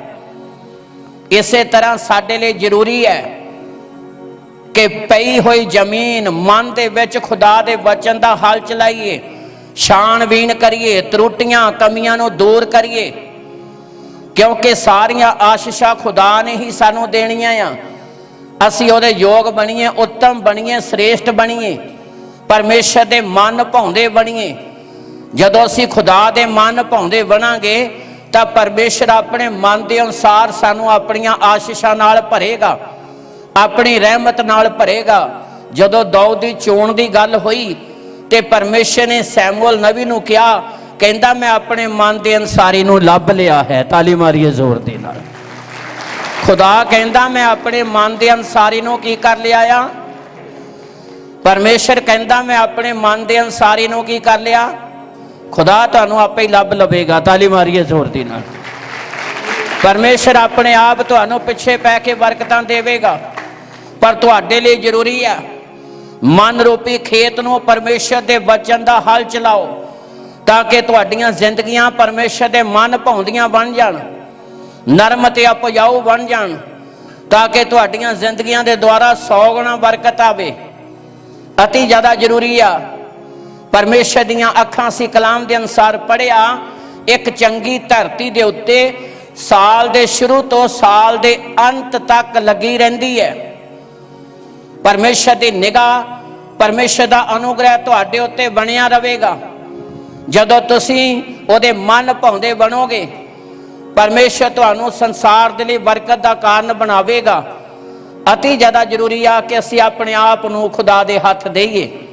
ਪੂਰੀ ਆਇਤ ਪੜ੍ਹੀਏ, ਧਿਆਨ ਦੇ ਨਾਲ ਸੁਣੀਏ। ਆਪਣੇ ਲਈ ਧਰਮ ਬੀਜੋ, ਆਪਣੇ ਲਈ ਧਰਮ ਬੀਜੋ, ਦਇਆ ਅਨੁਸਾਰ ਫਸਲ ਵੱਢੋ, ਦਇਆ ਅਨੁਸਾਰ ਫਸਲ ਵੱਢੋ, ਆਪਣੀ ਪਈ ਹੋਈ ਜ਼ਮੀਨ ਵਿੱਚ ਹਲ ਚਲਾਓ, ਆਪਣੀ ਪਈ ਹੋਈ ਜ਼ਮੀਨ ਵਿੱਚ ਹਲ ਚਲਾਓ। ਇਹ ਯਹੋਵਾ ਦੇ ਭਾਲਣ ਦਾ ਬੇਲਾ ਹੈ। ਬਸ ਹੋਰ ਕੁਛ ਕਰਨ ਦਾ ਵੇਲਾ ਨਹੀਂ। ਇਹ ਪਰਮੇਸ਼ਰ ਦੇ ਭਾਲਣ ਦਾ ਵੇਲਾ ਆ। ਇੱਕ ਕਿਸਾਨ ਦੇ ਨਾਲ, ਜ਼ਿਮੀਂਦਾਰ ਨਾਲ ਗੱਲ ਕਰਕੇ ਦੇਖੋ, ਉਹਨੂੰ ਪਤਾ ਆ ਕਿ ਕਿਹੜੀ ਫਸਲ ਦਾ ਕਿਹੜਾ ਵੇਲਾ ਹੁੰਦਾ ਆ। ਉਹ ਵੇਲੇ ਸਿਰ ਬੱਤ ਸਿਰ ਉਹ ਬੀਜ ਬੀਜਣਾ ਸ਼ੁਰੂ ਕਰਦਾ ਆ। ਉਹ ਵੇਲੇ ਸਿਰ ਬੱਤ ਸਿਰ ਉਸ ਖੇਤ ਨੂੰ ਤਿਆਰ ਕਰਨਾ ਸ਼ੁਰੂ ਕਰ ਦਿੰਦਾ ਆ। ਇਸ ਫਸਲ ਦਾ ਸਮਾਂ ਆ ਗਿਆ ਆ। ਇਹ ਸਾਡੇ ਲਈ ਅਤੀ ਜ਼ਿਆਦਾ ਜ਼ਰੂਰੀ ਆ। ਇਹ ਉੱਤਮ ਤੇ ਸ੍ਰੇਸ਼ਟ ਵੇਲਾ ਆ ਜਦੋਂ ਪਰਮੇਸ਼ਰ ਨੇ ਸਾਨੂੰ ਸਾਲ ਦਿੱਤਾ ਆ। ਇਹ ਸ਼ੁਰੂਆਤੀ ਦਿਨ ਵਾ, ਜਿਨ੍ਹਾਂ ਸ਼ੁਰੂਆਤੀ ਦਿਨਾਂ ਦੇ ਵਿੱਚ ਕਿਰਪਾ ਦੇ ਸਮੇਂ 'ਚ ਅਸੀਂ ਆਪਣੇ ਆਪ ਨੂੰ ਤਿਆਰ ਕਰ ਲਿਆ ਤੇ ਪੂਰਾ 365 ਦਿਨ ਖੁਦਾ ਦਾ ਫਜ਼ਲ ਸਾਡੇ ਤੇ ਬਣਿਆ ਰਹੇਗਾ। ਖੁਦਾ ਦਾ ਅਨੁਗ੍ਰਹਿ ਸਾਡੇ ਉੱਤੇ ਬਣਿਆ ਰਹੇਗਾ। ਜੇ ਅਸੀਂ ਥੋੜੀ ਜਿਹੀ ਮਿਹਨਤ ਕਰ ਲਈਏ, ਜੇ ਅਸੀਂ ਥੋੜੀ ਜਿਹੀ ਛਾਣਬੀਣ ਕਰੀਏ, ਜੇ ਅਸੀਂ ਥੋੜਾ ਜਿਹਾ ਆਪਣੇ ਆਪ ਨੂੰ ਖੁਦਾ ਦੇ ਹੱਥ ਦੇਈਏ, ਜੇ ਅਸੀਂ ਤਰੁੱਟੀਆਂ ਕਮੀਆਂ ਨੂੰ ਕੱਢੀਏ, ਆਪਣੇ ਆਪ ਨੂੰ ਖੁਦਾ ਦੇ ਅਧੀਨ ਕਰੀਏ, ਤੇ ਸਰਵ ਸ਼ਕਤੀਮਾਨ ਪਰਮੇਸ਼ਰ ਪੂਰਾ ਸਾਲ ਆਪਣੀਆਂ ਰਹਿਮਤਾਂ ਦੇ ਨਾਲ ਸਾਨੂੰ ਭਰੇਗਾ। ਇਹ ਉੱਤਮ ਤੇ ਸ੍ਰੇਸ਼ਟ ਵੇਲਾ ਆ। ਇਹ ਵੇਲੇ ਨੂੰ ਜਾਣ ਨਾ ਦਈਏ, ਲਾਪਰਵਾਹ ਨਾ ਹੋਈਏ। ਮੈਂ ਕਈ ਵਾਰੀ ਅੱਗੇ ਵੀ ਦੱਸ ਚੁੱਕਾ ਆ ਕਿ 3 ਘੰਟੇ ਦਾ ਜਿਹੜਾ ਇੱਕ ਪੇਪਰ ਹੁੰਦਾ ਆ, 3 ਘੰਟੇ ਦਾ ਇੱਕ ਸਟੂਡੈਂਟ ਦਾ ਪੇਪਰ 300 ਦਿਨਾਂ ਦੀ ਮਿਹਨਤ ਦਾ ਰਿਜ਼ਲਟ ਲੈ ਕੇ ਆਉਂਦਾ ਆ। ਜੇ ਉਹ 3 ਘੰਟੇ ਸਟੂਡੈਂਟ ਲਾਪਰਵਾਹੀ ਕਰ ਗਿਆ ਤਾਂ 300 ਦਿਨਾਂ ਦੀ ਮਿਹਨਤ ਵਿਅਰਥ ਚਲੀ ਜਾਵੇਗੀ। 365 ਦਿਨਾਂ ਦੇ ਵਿੱਚ ਉਹ ਛੁੱਟੀਆਂ ਕੱਢ ਕੇ ਲਗਭਗ 300 ਦਿਨ ਰਹਿੰਦਾ ਆ, ਜਿਹਦੇ ਵਿੱਚ ਇੱਕ ਵਿਦਿਆਰਥੀ 300 ਦਿਨ ਸਕੂਲ ਜਾਂਦਾ, ਮਿਹਨਤ ਕਰਦਾ ਆ, ਪਰ ਉਹਦਾ ਰਿਜ਼ਲਟ 3 ਘੰਟਿਆਂ ਦੇ ਵਿੱਚ ਆਉਣਾ ਆ। ਜੇ ਢਿੱਲ ਕਰ ਗਿਆ, ਲਾਪਰਵਾਹੀ ਕਰ ਗਿਆ ਤੇ 300 ਦਿਨਾਂ ਦੀ ਮਿਹਨਤ ਵਿਅਰਥ ਹੈ। ਅਸੀਂ ਇੱਥੇ ਗਵਾਹੀ ਵੀ ਸੁਣੀ ਕਿ 3 ਪੇਪਰ ਚੈੱਕ ਕਰ ਲਏ ਗਏ, ਚੌਥਾ ਕੀਤਾ ਨਹੀਂ ਗਿਆ, ਜਿਹਦੇ ਕਾਰਨ ਟੀਚਰ ਨੇ ਰਿਜ਼ਲਟ ਉਹਦਾ ਫੇਲ ਕਰ ਦਿੱਤਾ ਔਰ ਬੱਚਾ ਉਦਾਸ ਹੋਇਆ, ਨਿਰਾਸ਼ ਹੋਇਆ, ਪਰੇਸ਼ਾਨ ਹੋਇਆ। ਪਰ ਜਦੋਂ ਮੁੜ ਕੇ ਚੌਥੇ ਪੇਪਰ ਨੂੰ ਚੈੱਕ ਕੀਤਾ ਗਿਆ, ਪਾਸ ਆਉਣ ਦੇ ਨਾਲ ਉਹ ਬੱਚੇ ਦੇ ਕੋਲ ਖੁਸ਼ੀ ਆ ਗਈ, ਕਿਉਂਕਿ ਉਹਦੀ ਮਿਹਨਤ ਦਾ ਉਹਨੂੰ ਫਲ ਮਿਲ ਗਿਆ। ਇਸ ਲਈ ਇਹ ਕੁਛ ਪਲ ਨੇ, ਕੁਛ ਸਮੇਂ ਨੇ। ਜੇਕਰ ਅਸੀਂ ਮਿਹਨਤ ਕਰੀਏ, ਆਪਣੇ ਆਪ ਨੂੰ ਖੁਦਾ ਦੇ ਹੱਥ ਦੇਈਏ, ਅਧੀਨਗੀ ਦੇ ਨਾਲ ਜੀਵਨ ਬਤੀਤ ਕਰੀਏ, ਕਿਸੇ ਦੀ ਗੱਲ ਸੁਣਨੀ ਵੀ ਪੈਂਦੀ ਆ, ਸੁਣ ਲਓ। ਗੁਰੂ ਵੱਲ ਵੇਖੋ, ਜਿਹਨੇ ਇੰਨੇ ਤਸੀਹੇ ਧੱਲ ਕੇ ਆਪਣੇ ਲਹੂ ਦਾ ਕਤਰਾ ਕਤਰਾ ਬਹਾ ਕੇ ਸਾਨੂੰ ਜੀਵਨ ਪ੍ਰਦਾਨ ਕੀਤਾ ਹੈ। ਜੇ ਅਸੀਂ ਅਧੀਨਗੀ ਦੇ ਨਾਲ ਹਾਲਾਤਾਂ ਨੂੰ ਝੱਲ ਲਵਾਂਗੇ ਤੇ ਸਰਵ ਸ਼ਕਤੀਮਾਨ ਪਰਮੇਸ਼ਰ ਆਪਣੀਆਂ ਰਹਿਮਤਾਂ ਸਾਡੇ ਉੱਤੇ ਬਹਾਲ ਕਰੂਗਾ। ਪਥਰੀਲੀ ਜ਼ਮੀਨ ਜਦੋਂ ਵਾਹੀ ਜਾਂਦੀ ਹੈ ਤੇ ਮਹੀਨ ਹੁੰਦੀ ਹੈ, ਉਸ ਦਾ ਵੀ ਜ਼ਮੀਨ ਦਾ ਵੀ ਇੱਕ ਕਣ ਜਿਹੜਾ, ਇੱਕ ਕਤਰਾ ਜਿਹੜਾ, ਇੱਕ ਕਣਵਾ, ਉਹ ਅੱਲਗ ਅੱਲਗ ਕੀਤਾ ਜਾਂਦਾ ਹੈ। ਉਹਨੂੰ ਵੀ ਕੜੀ ਕਸ਼ਟ ਜਾਂ ਪੀੜਾ ਦੇ ਵਿੱਚ ਦੀ ਗੁਜ਼ਰਨਾ ਪੈਂਦਾ। ਜਦ ਤੱਕ ਉਪਜਾਊ ਨਾ ਹੋਵੇ, ਉਹ ਚੰਗਾ ਫਲ ਦੇ ਨਹੀਂ ਸਕਦੀ। ਇਸੇ ਤਰ੍ਹਾਂ ਵਚਨ ਰੂਪੀ ਹਲ ਜਿਹੜਾ ਸਾਡੀਆਂ ਜ਼ਿੰਦਗੀਆਂ 'ਚ ਤਰੁੱਟੀਆਂ ਕਮੀਆਂ ਨੂੰ, ਕਠੋਰਤਾਈ ਨੂੰ, ਨਫ਼ਰਤ ਨੂੰ, ਈਰਖਾ ਤੇ ਘਮੰਡ ਨੂੰ ਕੱਢ ਕੇ ਸਾਨੂੰ ਨਰਮ ਤੇ ਉਪਜਾਊ ਬਣਾਉਣਾ ਚਾਹੁੰਦਾ ਆ, ਸਾਨੂੰ ਕਲਾਮ ਅਧੀਨਗੀ 'ਚ ਲੈ ਕੇ ਆਉਣਾ ਚਾਹੁੰਦਾ ਆ, ਤਾਂ ਕਿ ਅਸੀਂ ਪਰਮੇਸ਼ਰ ਦੇ ਮਨ ਭਾਉਂਦੇ ਬਣੀਏ ਤੇ ਖੁਦਾ ਆਪਣੀਆਂ ਰਹਿਮਤਾਂ ਸਾਡੇ ਉੱਤੇ ਬਹਾਲ ਕਰੇ। ਇਸ ਲਈ ਅਤੀ ਜ਼ਿਆਦਾ ਜ਼ਰੂਰੀ ਆ ਇਹ ਚੰਗੇ ਸਮੇਂ ਨੂੰ ਜਿਹੜਾ ਖੁਦਾ ਨੇ ਸਾਨੂੰ ਦਿੱਤਾ, ਅਸੀਂ ਇਹਨੂੰ ਸੰਭਾਲੀਏ, ਕਿਉਂਕਿ ਕਲਾਮ ਬਿਆਨ ਕਰਦਾ ਹੋਸ਼ਿਆ ਨਬੀ ਦੇ ਦੁਆਰਾ ਕਿ ਇਹ ਉੱਤਮ ਤੇ ਸ੍ਰੇਸ਼ਟ ਵੇਲਾ ਆ। ਅਸੀਂ ਇਹ ਵੇਲੇ ਨੂੰ ਗਵਾਈਏ ਨਾ, ਅਸੀਂ ਇਹ ਸਮੇਂ ਨੂੰ ਗਵਾਈਏ ਨਾ। ਜੇ ਅੱਜ ਅਸੀਂ ਸਮੇਂ ਨੂੰ ਸਾਂਭ ਲਵਾਂਗੇ ਤੇ ਆਉਣ ਵਾਲੇ ਦਿਨ ਸਾਡੇ ਲਈ ਵੱਡੀਆਂ ਬਰਕਤਾਂ ਵਾਲੇ ਹੋਣਗੇ। ਆਉਣ ਵਾਲੇ ਦਿਨ ਸਾਡੇ ਲਈ ਆਸ਼ੀਸ਼ਾਂ ਵਾਲੇ ਹੋਣਗੇ। ਆਉਣ ਵਾਲਾ ਸਮਾਂ ਸਾਡੇ ਲਈ ਵੱਡੀਆਂ ਰਹਿਮਤਾਂ ਦੇ ਨਾਲ ਭਰਪੂਰ ਹੋਵੇਗਾ। ਸੁਲੇਮਾਨ ਕਹੌਤਾਂ ਦੇ ਵਿੱਚ ਇਸੇ ਗੱਲ ਨੂੰ ਬਿਆਨ ਕਰਦਾ ਹੈ। ਅਸੀਂ ਪੜਾਂਗੇ ਤੇ ਧਿਆਨ ਦੇ ਨਾਲ ਸੁਣਾਂਗੇ। ਕਹੌਤਾਂ ਦੀ ਪੁਸਤਕ 12 ਅਧਿਆਏ ਉਹਦੀ 11 ਐਤ ਪੜ੍ਹੀਏ, ਧਿਆਨ ਨਾਲ ਸੁਣੀਏ। ਜਿਹੜਾ ਆਪਣੀ ਭੌਂ ਨੂੰ ਦੱਬ ਕੇ ਬਾਹੇਗਾ, ਹਾਂ ਧਿਆਨ ਨਾਲ ਸੁਣੀਏ। ਮਸਲਾ ਜ਼ਮੀਨ ਦਾ ਨਹੀਂ, ਮਸਲਾ ਤੁਹਾਡੀਆਂ ਜ਼ਿੰਦਗੀਆਂ ਦਾ ਹੈ। ਮਸਲਾ ਅੰਗੂਰੀ ਵੇਲ ਦਾ ਨਹੀਂ, ਮਸਲਾ ਪ੍ਰਭੂ ਦੇ ਨਾਲ ਇੱਕ ਰਿਲੇਸ਼ਨ ਦਾ ਹੈ। ਪ੍ਰਭੂ ਨੇ ਕਿਹਾ ਅੰਗੂਰ ਦੀ ਵੇਲ ਮੈਂ ਤੇ ਤੁਸੀਂ ਟਹਿਣੀਆਂ ਹੋ। ਇੱਕ ਦ੍ਰਿਸ਼ਟਾਂਤ ਆ, ਜ਼ਮੀਨ ਦਾ ਵੀ ਦ੍ਰਿਸ਼ਟਾਂਤ ਹੈ। ਜਿੱਦਾਂ ਕਨਾਨ ਦੀ ਧਰਤੀ ਨੂੰ ਖੁਦਾ ਨੇ ਆਸ਼ੀਸ਼ ਦਿੱਤੀ, ਇਦਾਂ ਹੀ ਉਹ ਤੁਹਾਡੀਆਂ ਜ਼ਿੰਦਗੀਆਂ ਨੂੰ ਆਪਣੀਆਂ ਆਸ਼ੀਸ਼ਾਂ ਨਾਲ ਭਰਨਾ ਚਾਹੁੰਦਾ ਹੈ, ਉੱਤਮ ਤੇ ਸ੍ਰੇਸ਼ਟ ਬਣਾਉਣਾ ਚਾਹੁੰਦਾ ਹੈ। ਜਿੱਦਾਂ ਬੈਤਲਹਮ ਨੂੰ ਪਰਮੇਸ਼ਰ ਨੇ ਆਸ਼ੀਸ਼ ਦਿੱਤੀ ਹੈ, ਇਦਾਂ ਹੀ ਉਹ ਤੁਹਾਡੀਆਂ ਜ਼ਿੰਦਗੀਆਂ ਨੂੰ ਆਸ਼ੀਸ਼ਾਂ ਨਾਲ ਭਰਨਾ ਚਾਹੁੰਦਾ ਹੈ, ਆਪਣੀ ਰਹਿਮਤ ਨਾਲ ਭਰਨਾ ਚਾਹੁੰਦਾ ਹੈ। ਪੜ੍ਹੀਏ, ਧਿਆਨ ਨਾਲ ਸੁਣੀਏ। ਹਾਂਜੀ। ਜਿਹੜਾ ਆਪਣੀ ਭੌਂ ਨੂੰ ਦੱਬ ਕੇ ਵਾਹੇਗਾ, ਜਿਹੜਾ ਆਪਣੀ ਭੌਂ ਜ਼ਮੀਨ ਨੂੰ, ਮਨ ਰੂਪੀ ਜ਼ਮੀਨ, ਜਿਹੜਾ ਆਪਣੀ ਭੌਂ ਨੂੰ ਦੱਬ ਕੇ ਵਾਹੂਗਾ ਉਹ ਰੱਜ ਕੇ ਖਾਏਗਾ। ਤਾਲੀ ਮਾਰੀਏ ਜ਼ੋਰ ਦੀ। ਕਿੱਦਾਂ ਖਾਊਗਾ ਉਹ? ਰੱਜ ਕੇ ਖਾਊਗਾ, ਤਸੱਲੀ ਹੋਵੇਗੀ ਉਹਦੀ। ਜਿਹੜਾ ਆਪਣੀ ਭੌਂ ਨੂੰ ਦੱਬ ਕੇ ਵਾਹੂਗਾ, ਮਨ ਰੂਪੀ ਜ਼ਮੀਨ, ਜਿੰਨਾ ਖੁਦਾ ਦੇ ਅੱਗੇ ਨਰਮ ਤੇ ਹਲੀਮ ਹੋਵਾਂਗੇ, ਜਿੰਨਾ ਆਪਣੇ ਆਪ ਨੂੰ ਖੁਦਾ ਦੇ ਹੱਥ ਦਿਆਂਗੇ, ਤੁਸੀਂ ਰੂਹਾਨੀ ਤੇ ਜਸਮਾਨੀ ਆਸ਼ੀਸ਼ਾਂ ਦੇ ਹੱਕਦਾਰ ਬਣੋਗੇ। ਉਹਨਾਂ ਪਰਮੇਸ਼ਰ ਤੁਹਾਨੂੰ ਆਪਣੀਆਂ ਰਹਿਮਤਾਂ ਦੇ ਨਾਲ ਭਰੇਗਾ। ਪੂਰੀ ਆਇਤ ਪੜ੍ਹੀਏ, ਧਿਆਨ ਨਾਲ ਸੁਣੀਏ। ਹਾਂਜੀ। ਜਿਹੜਾ ਆਪਣੀ ਭੌਂ ਨੂੰ ਦੱਬ ਕੇ ਵਾਹੇਗਾ ਉਹ ਰੱਜ ਕੇ ਖਾਏਗਾ। ਉਹ ਰੱਜ ਕੇ ਖਾਏਗਾ। ਤੇ ਜੋ ਨਕਮੀਆਂ ਗੱਲਾਂ ਦਾ ਪਿੱਛਾ ਕਰਦਾ ਹੈ ਉਹ ਨਿਰਬੁੱਧ ਹੈ। ਹਾਂ, ਜਿਹੜਾ ਆਲੇ ਦੁਆਲੇ ਹੀ ਖਿਆਲ ਰੱਖਦਾ ਆ, ਜਿਹੜਾ ਇੱਧਰ ਉੱਧਰ ਦੀਆਂ ਗੱਲਾਂ ਦਾ ਖਿਆਲ ਰੱਖਦਾ, ਕੰਮ ਕੋਈ ਨਹੀਂ ਕਰਦਾ, ਉਹ ਬੇਸਮਝ ਆ ਔਰ ਕਦੀ ਵੀ ਉਹ ਸਫਲ ਨਹੀਂ ਹੋਵੇਗਾ। ਜਿਹੜਾ ਆਪਣੀ ਭੌਂ ਨੂੰ ਦੱਬ ਕੇ ਵਾਹੁੰਦਾ ਆ ਤੇ ਉਹ ਖੁਦਾ ਦੀਆਂ ਵੱਡੀਆਂ ਆਸ਼ੀਸ਼ਾਂ ਨੂੰ ਪ੍ਰਾਪਤ ਕਰਦਾ ਹੈ।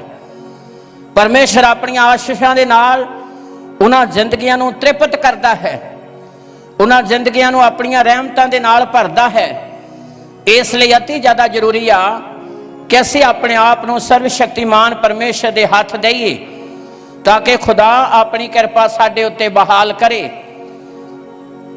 ਇਬਰਾਨੀਆਂ ਦੀ ਪੁਸਤਕ 6 ਅਧਿਆਏ ਉਹਦੀ 7 ਐਤ ਪੜ੍ਹੀਏ। ਜਿਹੜੀ ਭੌਂ ਉਸ ਬਰਖਾ ਨੂੰ ਜੋ ਉਸ ਉੱਤੇ ਬਾਰ-ਬਾਰ ਪੈਂਦੀ ਹੈ ਪੀ ਗਈ, ਅਤੇ ਜਿਨ੍ਹਾਂ ਲਈ ਵਾਹੀ ਜਾਂਦੀ ਉਹਦੇ ਯੋਗ ਸਾਗ ਪੱਤ ਉਗਾਉਂਦੀ ਹੈ ਅਤੇ ਉਹਨੂੰ ਪਰਮੇਸ਼ਰ ਤੋਂ ਬਾਹਰ ਮਿਲਦਾ ਹੈ। ਬਸ ਹਾਲੇਲੂਇਆ।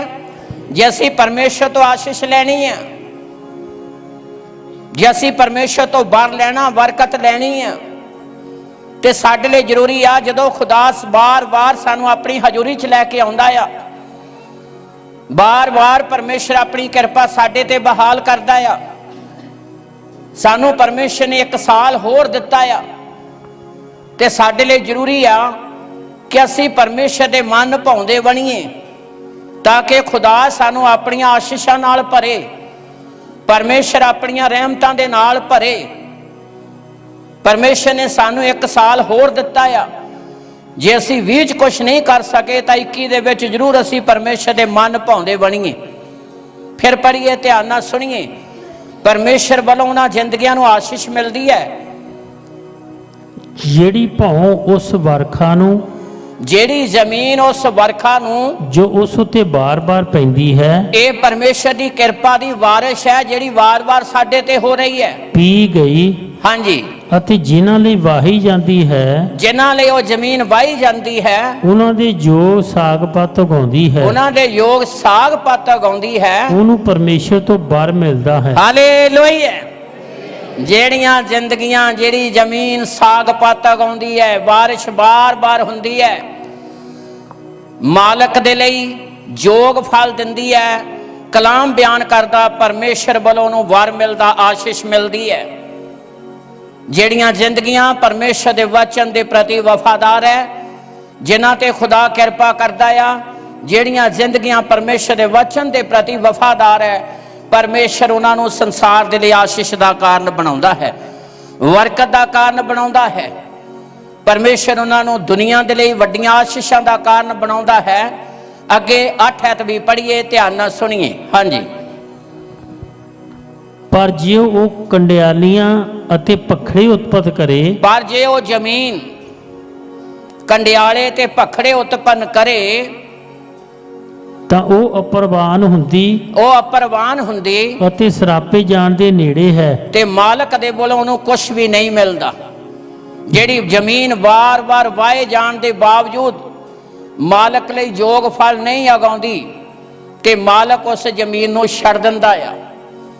ਹਾਲੇਲੂਇਆ। ਪਰ ਜਿਹੜੀ ਮਾਲਕ ਲਈ ਸਾਗ ਪੱਤ ਉਗਾਉਂਦੀ ਹੈ, ਪਰਮੇਸ਼ਰ ਵੱਲੋਂ ਵੀ ਉਹਨੂੰ ਵਰ ਮਿਲਦਾ, ਆਸ਼ੀਸ਼ ਮਿਲਦੀ ਹੈ। ਇਸ ਲਈ ਖੁਦਾ ਦਾ ਪਵਿੱਤਰ ਵਚਨ ਸਿਖਾਉਂਦਾ ਆ ਕਿ ਅਸੀਂ ਆਪਣੀ ਜ਼ਿੰਦਗੀ ਨੂੰ ਸਰਵ ਸ਼ਕਤੀਮਾਨ ਪਰਮੇਸ਼ਰ ਦੇ ਹੱਥ ਦੇਈਏ ਤਾਂ ਕਿ ਪਰਮੇਸ਼ਰ ਆਪਣੀਆਂ ਰਹਿਮਤਾਂ ਸਾਡੇ ਉੱਤੇ ਬਹਾਲ ਕਰੇ। ਉਹਨੇ ਸਾਨੂੰ ਸਾਲ ਬਖਸ਼ਿਆ ਆ ਤਾਂ ਕਿ ਅਸੀਂ ਇਸ ਸਾਲ ਦੇ ਵਿੱਚ ਪਰਮੇਸ਼ਰ ਦੇ ਮਨ ਭਾਉਂਦੇ ਬਣੀਏ ਤੇ ਉਹ ਆਪਣੀਆਂ ਰਹਿਮਤਾਂ ਦੇ ਨਾਲ ਸਾਨੂੰ ਭਰੇ, ਸੰਸਾਰ ਦੇ ਲਈ ਸਾਨੂੰ ਬਰਕਤ ਦਾ ਕਾਰਨ ਬਣਾਵੇ। ਉੱਤਮ ਤੇ ਸ੍ਰੇਸ਼ਟ ਅਵਸਰ ਪਰਮੇਸ਼ਰ ਨੇ ਸਾਨੂੰ ਪ੍ਰਦਾਨ ਕੀਤਾ ਹੈ। ਇਸ ਲਈ ਅਤੀ ਜ਼ਿਆਦਾ ਜ਼ਰੂਰੀ ਆ ਜੇ ਅਸੀਂ ਚਾਹੁੰਦੇ ਹਾਂ ਕਿ ਜਿਸ ਤਰ੍ਹਾਂ ਪਰਮੇਸ਼ਰ ਦੀਆਂ ਅੱਖਾਂ ਧਰਮੀਆਂ ਤੇ ਲੱਗੀਆਂ ਰਹਿੰਦੀਆਂ, ਇਦਾਂ ਹੀ ਖੁਦਾ ਦਾ ਅਨੁਗ੍ਰਹਿ ਸਾਡੇ ਤੇ ਬਣਿਆ ਰਵੇ। ਤੇ ਸਾਡੇ ਲਈ ਜ਼ਰੂਰੀ ਆ ਕਿ ਅਸੀਂ ਆਪਣੀ ਜ਼ਿੰਦਗੀ ਨੂੰ ਪਰਮੇਸ਼ਰ ਦੇ ਹੱਥ ਦੇਈਏ ਤਾਂ ਕਿ ਸਾਲ ਦੇ ਸ਼ੁਰੂ ਤੋਂ ਸਾਲ ਦੇ ਅੰਤ ਤੱਕ ਖੁਦਾ ਦਾ ਅਨੁਗ੍ਰਹਿ ਸਾਡੇ ਉੱਤੇ ਬਣਿਆ ਰਹੇ। ਜਿਹੜੇ ਕਦਮ ਪੱਟੀਏ ਪਰਮੇਸ਼ਰ ਮੁਬਾਰਕ ਕਰੇ, ਤਾਂ ਜਿਹੜੇ ਕੰਮਾਂ ਨੂੰ ਹੱਥ ਲਾਈਏ ਖੁਦਾ ਆਸ਼ੀਸ਼ ਦੇਵੇ। ਤੇ ਜੋ ਅਸੀਂ ਵਿਚਾਰ ਕਰੀਏ ਪਰਮੇਸ਼ਰ ਸਾਡੇ ਵਿਚਾਰਾਂ ਦਾ ਵੀ ਸਾਨੂੰ ਉੱਤਰ ਦੇਵੇ। ਤੇ ਅਤੀ ਜ਼ਿਆਦਾ ਜ਼ਰੂਰੀ ਆ ਕਿ ਅਸੀਂ ਆਪਣੇ ਆਪ ਨੂੰ ਪਰਮੇਸ਼ਰ ਦੇ ਹੱਥ ਦੇਈਏ, ਪਰਮੇਸ਼ਰ ਦੇ ਮਨ ਭਾਉਂਦੇ ਬਣੀਏ ਤਾਂ ਕਿ ਖੁਦਾ ਆਪਣੀਆਂ ਰਹਿਮਤਾਂ ਸਾਡੇ ਉੱਤੇ ਬਹਾਲ ਕਰੇ ਤੇ ਉਹ ਸਾਨੂੰ ਸੰਸਾਰ ਦੇ ਲਈ ਬਰਕਤ ਦਾ ਕਾਰਨ ਬਣਾਵੇ। ਜਿਵੇਂ ਉਹਨੇ ਕਨਾਨ ਦੀ ਧਰਤੀ ਨੂੰ ਆਸ਼ੀਸ਼ ਦਿੱਤੀ, ਜਿਵੇਂ ਉਹਨੇ ਬੈਤਲਹਮ ਦੀ ਧਰਤੀ ਨੂੰ ਆਸ਼ੀਸ਼ ਦਿੱਤੀ, ਇਦਾਂ ਹੀ ਪਰਮੇਸ਼ਰ ਆਪਣੇ ਪੁੱਤਰ ਯੀਸ਼ੂ ਦੇ ਦੁਆਰਾ ਉਹ ਤੁਹਾਨੂੰ ਆਸ਼ੀਸ਼ਾਂ ਦੇ ਨਾਲ ਭਰਨਾ ਚਾਹੁੰਦਾ ਹੈ। ਉਹ ਆਪਣੀਆਂ ਰਹਿਮਤਾਂ ਦੇ ਨਾਲ ਭਰਨਾ ਚਾਹੁੰਦਾ ਹੈ। ਜ਼ਰੂਰੀ ਹੈ ਕਿ ਅਸੀਂ ਉਹਦੇ ਮਨ ਭਾਉਂਦੇ ਬਣੀਏ, ਆਪਣੇ ਆਪ ਨੂੰ ਪਰਮੇਸ਼ਰ ਦੇ ਹੱਥ ਦੇਈਏ। ਅੱਖਾਂ ਬੰਦ ਕਰਾਂਗੇ, ਪ੍ਰਾਰਥਨਾ ਕਰਾਂਗੇ। ਸਰਵ ਸ਼ਕਤੀਮਾਨ ਪਿਤਾ, ਜਿੰਨੇ ਤੇਰੀ ਹਜ਼ੂਰੀ 'ਚ ਆ ਗਏ ਆ, ਇਹਨਾਂ ਸਾਰਿਆਂ ਤੇ ਤੁਹਾਡੀ ਆਸ਼ੀਸ਼ ਹੋਵੇ। ਇਹ ਜ਼ਿੰਦਗੀਆਂ ਤੇਰੇ ਮਨ ਭਾਉਂਦੀਆਂ ਬਣ, ਹਰ ਤਰ੍ਹਾਂ ਦੀ ਤਰੁੱਟੀ, ਹਰ ਤਰ੍ਹਾਂ ਦੀ ਕਮੀ ਕਮਜ਼ੋਰੀ ਦੂਰ ਕਰਕੇ ਯਹੋਵਾ ਆਪਣੀ ਕਿਰਪਾ ਬਹਾਲ ਕਰੋ। ਆਉਣ ਵਾਲੇ ਸਮੇਂ ਤੁਹਾਡੇ ਵੱਡੇ ਫਜ਼ਲ ਦੇ ਨਾਲ ਭਰਪੂਰ ਹੋਣ। ਇਹ ਦੁਆ ਸੁਣੋ, ਪ੍ਰਭੂ ਯੀਸ਼ੂ ਦੇ ਪਵਿੱਤਰ ਨਾਮ 'ਚ ਮੰਗਦੇ ਹਾਂ। ਆਮੀਨ, ਆਮੀਨ।